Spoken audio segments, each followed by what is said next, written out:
બેટા અવાજ સંભળાય છે મારો? હા સર. ઓકે. આપણે સંપ્રદાયની વાત કરી ગયા તેના અસ્તિત્વના કારણો આપણે બે જોયા. સંપ્રદાયની વ્યાખ્યા પણ એક બે વિદ્યાર્થીઓએ વોટ્સઅપમાં પૂછી હતી કે આ વ્યાખ્યા આવી શકે, કોઈ પણ વ્યાખ્યા આવી શકે, એની સાચી વ્યાખ્યા આપણે લખવાની.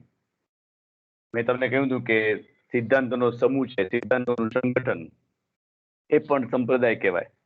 અને કોઈ એક વિષયની હકીકતો અથવા તો એક વિષયના સિદ્ધાંતોનું સંગઠિત સ્વરૂપ અથવા સુસંકલિત સ્વરૂપ અને અર્થઘટન, એને પણ સંપ્રદાય કહેવાય.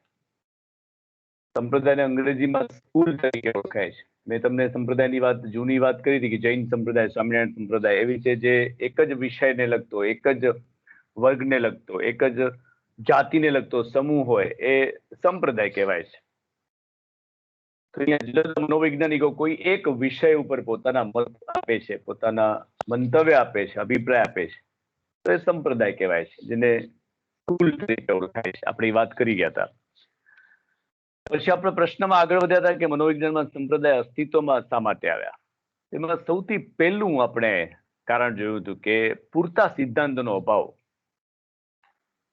એટલે પૂરતા સિદ્ધાંતોનો અભાવ એટલે શું? તો એવું કહેવાય છે કે હજી મનોવિજ્ઞાન છે એટલું વિકસિત વિજ્ઞાન નથી. એ ફિલોસોફીમાંથીનો જન્મ થયો છે, તત્વજ્ઞાનમાંથી મનોવિજ્ઞાનની શાખા બહાર પડી. એટલે હજી જોઈએ એટલું સંપૂર્ણ કક્ષાએ આ વિજ્ઞાન પહોંચ્યું નથી એવું એમાં કહેવાય છે. જુદા જુદા પ્રાકૃતિક વિજ્ઞાનો જે કહેવાય કે ભૌતિક વિજ્ઞાન છે, કે રસાયણ વિજ્ઞાન છે, કે જીવ વિજ્ઞાન છે, કે ભૂસ્તર વિજ્ઞાન, આ બધા વિજ્ઞાનો છે એ બહુ ઘણી ઊંચી લેવલ ઉપર પહોંચેલા છે. તો મનોવિજ્ઞાનને હજી એક સામાજિક વિજ્ઞાન કે વાતની વિજ્ઞાન તરીકે બહુ ઓછા સમયથી સ્વીકારવામાં આવ્યું છે. એને કારણે જેની કેટલીક વ્યાખ્યાઓ છે અસ્તિત્વમાં આવી નથી અથવા તો સાબિત થઈ શકી હતી, આપણે ખબર છે. તો આટલા ટૂંકા ગાળામાં જે માહિતી એકત્રિત કરેલી છે એ સંપૂર્ણ નથી, એની ચોક્કસતા કહેવાય નહીં એવું મનોવૈજ્ઞાનિકો કહે છે. તેથી અસ્તિત્વમાં આવ્યા સંપ્રદાય. બીજી આપણે વાત કરી ગયા હતા કે અભ્યાસ વિષય છે જીવંત માનવી છે. આપણે ખબર છે કે માનવી એ મનોવિજ્ઞાન એ માનવી અને પ્રાણીના વર્તનનો અભ્યાસ કરતું વિજ્ઞાન છે. એટલે અહીંયા બંને પેરેલલ અભ્યાસો થાય છે. માનવી ઉપર અમુક પ્રયોગો કરવામાં આવે છે, અમુક પ્રયોગો પ્રાણીઓ ઉપર કરવામાં આવે છે. કેટલાક પ્રયોગો છે એ માનવી ઉપર કરી શકાતા નથી, તો કેટલાક પ્રયોગો પ્રાણી ઉપર કરી શકાતા નથી. તો આવી રીતે બંનેનો જે અભ્યાસ છે જીવંત પ્રાણી ઉપરનો અભ્યાસ, એટલે એના ઉપર અમુક પ્રકારનું નિયંત્રણ થઈ શકે, સંપૂર્ણ નિયંત્રણ થઈ શકતું નથી. કોઈ નિર્જીવ પદાર્થ છે એને એક જગ્યાએ રાખીએ તો એના સમયમાં ફેરફાર થશે, પણ એ પોતાની રીતે ગતિ કરી શકતું નથી, આપણે ખબર છે. પરિણામ સંપૂર્ણ નિયંત્રણ છે.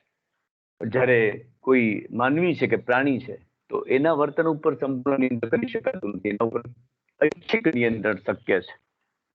એટલે ચોકસાઈ પૂર્વની માહિતી મળવી મુશ્કેલી છે એવું આમાં બતાવી શકાય છે. અને કેટલાક એના જે વર્તન છે એ ઓછે અંશે સ્વૈચ્છિક પણ હોય છે અને જુદા જુદા પ્રકારના હોય છે. કારણ કે કોઈ એક પરિસ્થિતિમાં માનવી કે પ્રાણી જે વર્તન કરે એ બીજી જ પરિસ્થિતિમાં એવું જ વર્તન કરશે એવું કહી શકાતું નથી.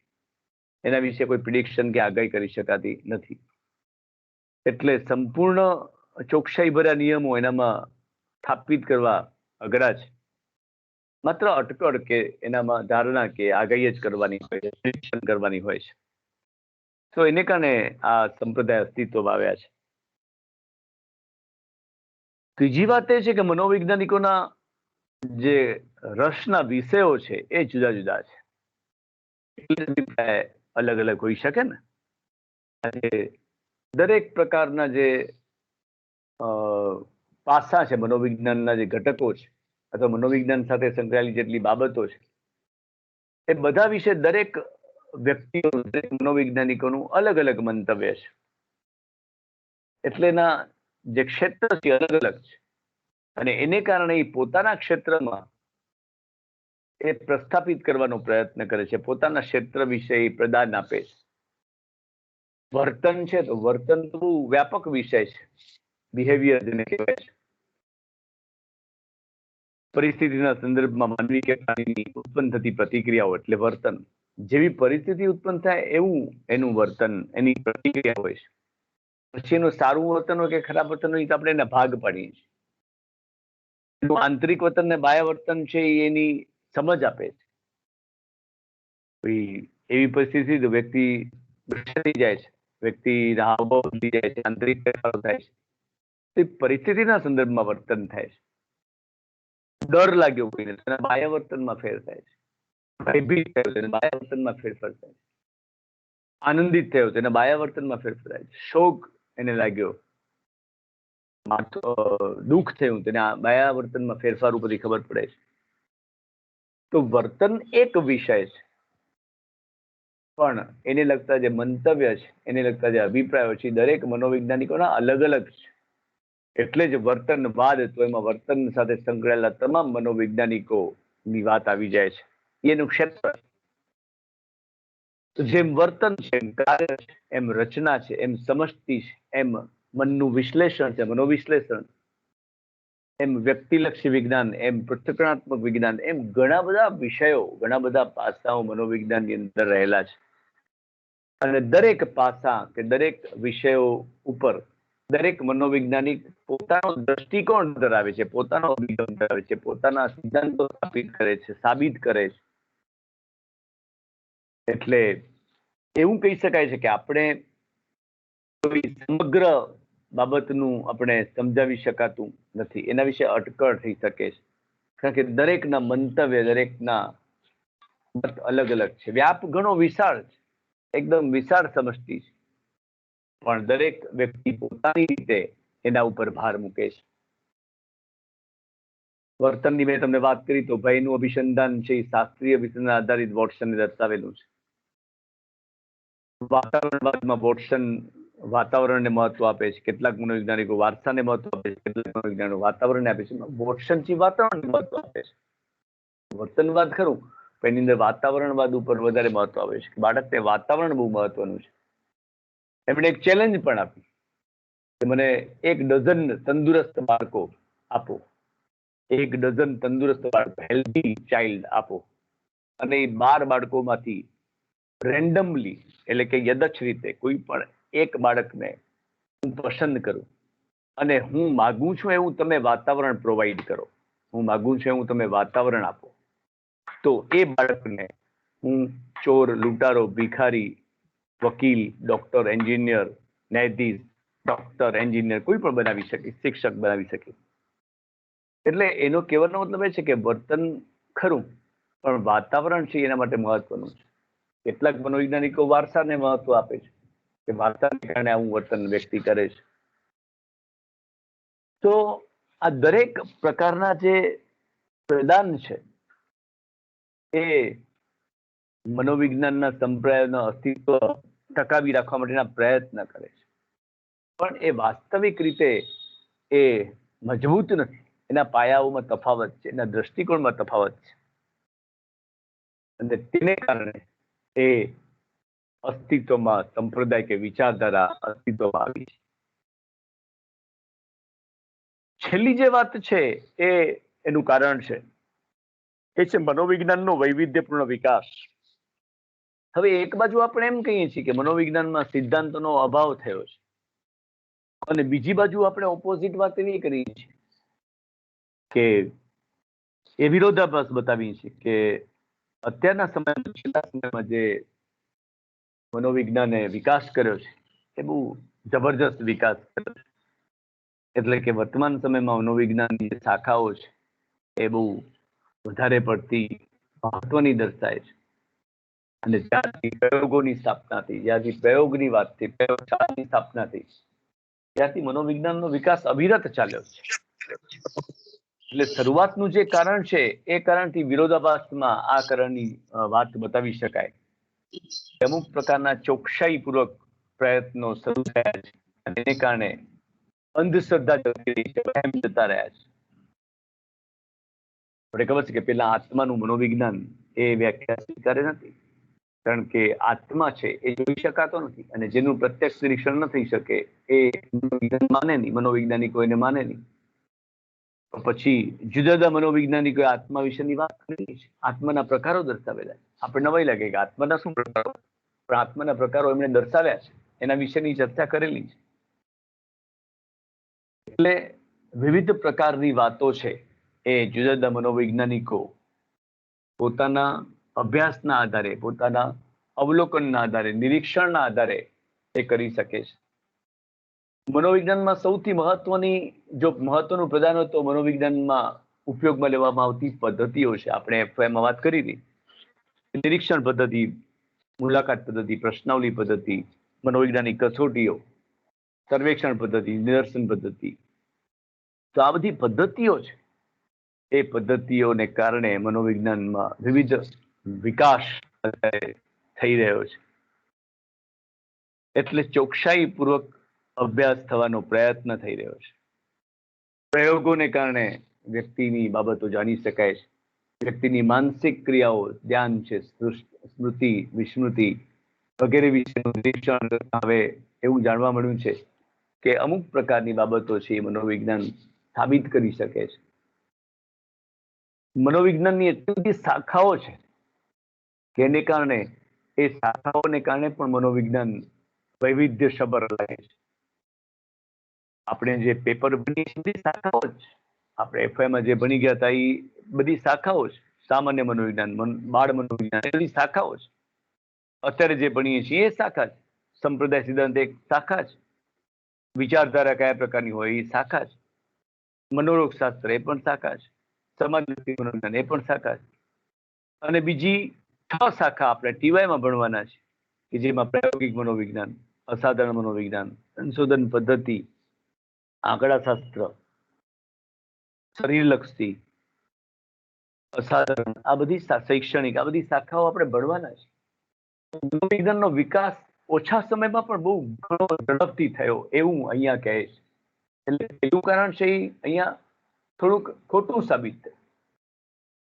વિવિધ પ્રકારની શાખાઓ મનોવિજ્ઞાનની અસ્તિત્વમાં આવી છે. એમાં સૌથી મહત્વની જે શાખા છે ક્લિનિકલ સાયકોલોજી, ચિકિત્સાત્મક મનોવિજ્ઞાન, જેમાં 27% નિષ્ણાતો કામ કરે છે.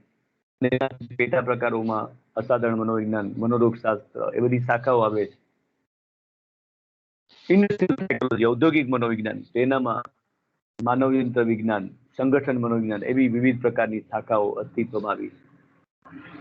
તો બધી શાખાઓ છે ને પેટા શાખાઓ હવે અસ્તિત્વમાં આવી. તો એ બહુ મહત્વની જ વાત છે. ક્લિનિકલ સાયકોલોજી છે એ અત્યારે 27% લોકો એમાં કામ કરે છે, નિષ્ણાતો કામ કરે છે. આપણે ટીવાયની અંદર ભણશું ત્યારે તો હું વાત કરીશ, તો મનોરોગશાસ્ત્રની વાત કરીશ ત્યારે પણ કરીશ. તો નિષ્ણાતો એટલે કયા? તો 4 પ્રકારના નિષ્ણાતો મનોવિજ્ઞાનની અંદર કાર્ય કરતા હોય છે. એમાં સૌથી પહેલું છે મનોચિકિત્સક, સાયકિયાટ્રિસ્ટ જેને કહેવાય. મનોચિકિત્સક છે એ ડોક્ટરેટ થયેલા હોય છે, એમબીબીએસ થયેલા હોય છે. માનસિક રોગના દર્દી ઉપર એને એમબીબીએસ કરેલું છે, જે એલોપેથીના ડોક્ટર છે એવી જ રીતે એમડી થયેલા હોય છે. અને સાયકોલોજીના ડિસઓર્ડર્સ ઉપર એમણે વિશિષ્ટ પદવી મેળવેલી હોય છે. જેટલા એબનોર્મલ લોકો છે, જેટલા મેન્ટલી ઇલ લોકો છે, અથવા તો જે નોર્મલ વર્તન નથી કરતા એવા લોકો છે, એવા લોકોને સાયકિયાટ્રિસ્ટ પાસે લઈ જવામાં આવે છે. એ મનોચિકિત્સક. બીજા જે નિષ્ણાતો છે એ મનોવૈજ્ઞાનિક સાયકોલોજીસ્ટ જેને કહેવાય. મનોવૈજ્ઞાનિક છે એ પણ ડોક્ટરેટ હોય છે, પીએચડી થયેલા હોય છે, અને પોતાના વિષયની અંદર એ મહત્વનું ભૂમિકા ભજવતા હોય છે. એ સંશોધનો કરે છે, એ નિયમો સ્થાપિત કરે છે, અને એને આપણે અનુસરીએ છીએ. Ivan Pavlov, Skinner, Watson, Kohler, આ બધા મનોવૈજ્ઞાનિકોએ જે કંઈ પણ સિદ્ધાંતો સ્થાપ્યા એ આપણે અત્યારે અનુકરણ કરીએ. સાયકોલોજીસ્ટ. મનોપચારક, સાયકોથેરાપિસ્ટ જેને કહેવાય છે. અમુક પ્રકારના જે ઉપચાર છે, એલોપેથીમાં સારવાર કરવામાં આવે છે, એ મનોપચારની અંદર માનસિક ઉપચાર, થેરાપી, મેન્ટલ થેરાપી આપવામાં આવે છે. માનસિક ઉપચાર ઘણા બધા પ્રકારના છે. તો એ જે ઉપચાર આપે છે એ ઉપચારાત્મક મનોપચારક કહેવાય છે, સાયકોથેરાપિસ્ટ કહેવાય છે. એ દર્દીના વર્તનના આધારે, દર્દીના વર્તન ઉપર નિયંત્રણ મેળવવાના આધારે, એની ગંભીરતા કેટલી છે એના આધારે એ ઉપચાર કરે છે. એને ઈસીટી, ઇલેક્ટ્રિક શોક થેરાપી આપવામાં આવે છે, એને આઈસીટી, ઇન્સ્યુલિન કોમા થેરાપી આપવામાં આવે છે, એને ઔષધ ઉપચાર આપવામાં આવે છે, એને તાપ ઉપચાર, એને જડ ઉપચાર આપવામાં આવે છે, રમત ઉપચાર આપવામાં આવે છે, નાટ્ય ઉપચાર, આવા ઘણા બધા ઉપચારો આપીને દર્દીને સુધારવાનો પ્રયત્ન કરવામાં આવે છે જે એબનોર્મલ બિહેવિયર કરે છે. એટલે બહુ જબરજસ્ત એ ક્લિનિકલ સાઈડમાં જે કામ કરતા નિષ્ણાતો છે. અને ચોથા છે મનોવિશ્લેષક. એ જુદી જુદી જે દવાઓ છે, બ્રોમાઇડ્સ છે, ટ્રાન્ક્વિલાઇઝર છે, એવી બધી દવાઓ છે કે જેનું નિયંત્રણ માનવીમાં કેવી રીતે થઈ શકે એ પ્રકારના ડોઝ એને આપવામાં આવે છે. જેમ તાવની દવા ખાઈએ એમ આવી દવાઓ આ બધી દવાઓ છે એ આપણા મસ્તિષ્કને, આપણા શરીરના અંદર રહેલા તંત્રને કાબુમાં લાવે છે, ઊંઘ આપે છે, ધ્યેન આપે છે. તો એ બધા નિષ્ણાતો છે. ગમે તે વ્યક્તિ ગમે તે કામ શરીર ઉપર કરી શકતી નથી, એટલે ડોક્ટર કહેવાય છે. તો આ એક બહુ મહત્વની શાખા છે. એટલે હવે વિવિધ પ્રકારની શાખાઓનું વિકાસ અસ્તિત્વમાં આવવા માંડી. એને કારણે મનોવિજ્ઞાનના સંપ્રદાય સિદ્ધાંતો છે એ મહત્વના બન્યા છે. એક પ્રકારની જાગૃતિ આવેલી છે, અવેરનેસ આવેલી છે. પેલા એવું હતું કે વ્યક્તિ છે એ અમુક પ્રકારની ચિંતાથી બેસી રહેતા, પણ અત્યારે લોકો છે એ પોતાની ચિંતા છે, પોતાની સમસ્યાઓ છે, પોતાની જે કંઈ પણ તકલીફ છે એની ચર્ચા કરે છે અને આવા નિષ્ણાતો પાસે જાય છે. એટલે જ મનોવિજ્ઞાનમાં સંપ્રદાય અસ્તિત્વમાં આવ્યા. તો 4 પ્રકારના જે કારણો છે એ મનોવિજ્ઞાનના સંપ્રદાય કે વિચારધારાના અસ્તિત્વ માટેના કારણો છે. પરીક્ષાની અંદર પહેલો જ પ્રશ્ન પૂછાય છે કે મનોવિજ્ઞાનમાં સંપ્રદાય એટલે શું, કે વિચારધારા એટલે શું, અને એના અસ્તિત્વના કારણો સમજાવો. આ 14 માર્ક્સમાં આપણે 4 મુદ્દા લખવાના છે. આરામથી લખી શકીએ, પણ તમારે એમાં તમારી મૌલિકતાની વાત લખવી પડશે. બેઠેલું ચોપડીમાંથી નહીં લખાય. આપણે હું બતાવવું પડશે જે સંપ્રદાય સાથે સંકળાયેલા લોકો છે, બધા મનોવૈજ્ઞાનિકો છે, એ કઈ સમાન વિચારતા નથી. એ અલગ અલગ પણ વિચારે છે, પણ વિષય એક છે. કાર્ય તો કાર્ય વિશે, રચના તો રચના વિશે, સમષ્ટિ તો સમષ્ટિ, વર્તન તો વર્તન, હેતુ તો હેતુ, મનોવિશ્લેષણ મનોવિશ્લેષણ, એમ જે વિષયને પકડ્યો છે એ વિષય ઉપર પોતાનું એ કામ આપે છે. તો આવી રીતે મનોવિજ્ઞાનના સંપ્રદાયોને વૈજ્ઞાનિક જ્ઞાન વિશેના વિધાનો નહીં, પણ જેનાથી મળી શકે વૈજ્ઞાનિક જ્ઞાન, એવા સાધનો તરીકે ઓળખવામાં આવે છે. અને એનું મુખ્ય કાર્ય મનોવૈજ્ઞાનિકોએ શું કરવું, કેવી રીતે કરવું, અને એ માટેનું માર્ગદર્શન કે દ્રષ્ટિબિંદુ આપવાનું છે. સંપ્રદાય માટેનું મુખ્ય કાર્ય શું છે? તો મનોવૈજ્ઞાનિકોએ શું કરવું, કેવી રીતે કરવું કાર્ય, એ માટેનું માર્ગદર્શન, કાઉન્સિલિંગ અને દ્રષ્ટિબિંદુ નજરિયો આપવાનો છે. એટલા માટે મનોવિજ્ઞાનના સંપ્રદાયો અસ્તિત્વમાં આવ્યા છે.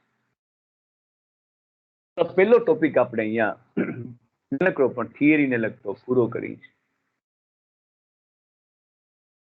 બીજી જે વાત આપણે શરૂ કરી છે સંપ્રદાય લક્ષણો. હવે સંપ્રદાય માટેના કઈ કોઈ ચોક્કસ લક્ષણો હોય કે નહીં એ પણ વિચારવા જેવું છે. કારણ કે સંપ્રદાયની વાત કરી 20મી સદીના આરંભમાં વિવિધ પ્રકારની બાબતો, વિવિધ પ્રકારના સિદ્ધાંતોની વાત થઈ, અને પછી એના વિશે મતભેદ થયા, મનભેદ થયા, અને પછી ધીમે ધીમે એવી દલીલો થવા માંડી, અને એક જ વિષય વિશે લોકો પોતાના પરસ્પર વિરોધી વાક્યો, પરસ્પર વિરોધી બાબતો આપતા ગયા, અને એને કારણે સંપ્રદાયો અસ્તિત્વમાં આવતા ગયા. તો આવા જે સંપ્રદાય છે એના ક્રાઇટેરિયા શું, એના લક્ષણો શું છે, એના શું હોવું જોઈએ જેને આપણે સંપ્રદાય તરીકે ઓળખી શકીએ. વિવિધ પ્રકારના સંપ્રદાયનું કાર્ય છે એ વિજ્ઞાનના સંશોધનમાં માર્ગદર્શન અને સહાય કરવાનું છે, એવું છે. સંપ્રદાયનું કાર્ય શું છે? તો વૈજ્ઞાનિક સંશોધનોમાં માર્ગદર્શન અને સહાય આપવી એ મહત્વનું કાર્ય છે. તો એને અનુસરીને જુદા જુદા પ્રકારના લક્ષણો દર્શાવવામાં આવ્યા છે, અને એ લક્ષણોની ચર્ચા થોડીક આપણે કરી લઈએ. એવું કહેવામાં આવે છે કે સંપ્રદાયની અંદર જે કોઈ પણ સંપ્રદાય છે એમાં જે મુદ્દા છે, જે વિષય છે, એની વ્યાખ્યા હોવી જોઈએ. એટલે કે વર્તન છે તો વર્તન વિશેની વ્યાખ્યા, કાર્ય વિશેની વ્યાખ્યા, હેતુ છે તો હેતુ વિશેની વ્યાખ્યા, મનોવિશ્લેષણ તો મનોવિશ્લેષણ વિશેની વ્યાખ્યા, અભિસંધાન તો અભિસંધાન અંગેની વ્યાખ્યા એટલે નિશ્ચિત સ્પેસિફિક ડેફિનેશન વ્યાખ્યા હોવી જરૂરી છે, તો એના આધારે આગળ કામ થઈ શકે છે. આ સંપ્રદાયનું બહુ મહત્વનું પ્રથમ લક્ષણ છે. વર્તન છે તો વર્તન કેવી રીતે, તો વર્તન શું છે એ બતાવવું જરૂરી છે. બીજી વાત છે, જે કાંઈ પણ સંપ્રદાય કે જે કાંઈ પણ વિચારધારા છે એમને પોતાના સિદ્ધાંતો સ્પષ્ટ કરવા જોઈએ. ખાલી વિષય ઉપર ચર્ચા કરવાનો અર્થ નથી, ખાલી સમસ્યા વિશેની વાત કરવાનો અર્થ, પણ એના જે સિદ્ધાંતો એને જે સ્થાપિત કર્યા છે એ સિદ્ધાંતો છે એ સ્પષ્ટ કરવા એ પણ બહુ મહત્વનું કાર્ય ગણાય છે. પણ આવા સિદ્ધાંતો છે એ બહુ વધારે પડતા ન હોવા જોઈએ, ઓછા હોવા જોઈએ. કારણ જેમ સિદ્ધાંતો વધારે હશે એમ મુશ્કેલી પર એને સાબિત કરવું. સિદ્ધાંતો જેમ બને એમ ઓછા હોવા જોઈએ અને અનિવાર્ય હોવા જોઈએ. કારણ કે સિદ્ધાંતો વગર તો કઈ અર્થ નથી, એના આધારો હોવા જરૂરી છે. અને જો આધાર નહીં હોય સિદ્ધાંતો છે એ ફ્લોપ જાય છે. તો મનોવિજ્ઞાન સંપ્રદાય માટેનું બીજું લક્ષણ એ છે કે એના જે આધાર સિદ્ધાંતો સ્પષ્ટ થવા જોઈએ. અભિસંધાનનો સિદ્ધાંત છે એ સ્પષ્ટ થવો જોઈએ, તો એના આધારે એનું અભિસંધાન પ્રસ્થાપિત થયું. તો આ રીતે દરેક પ્રકારના જે સિદ્ધાંતો છે એની વાત, એને વિચારધારાના લક્ષણોની વાત આપણે કરતા જશું. પાછા આપણે કાલે મળીએ છીએ, એમાં આગળ વધશું.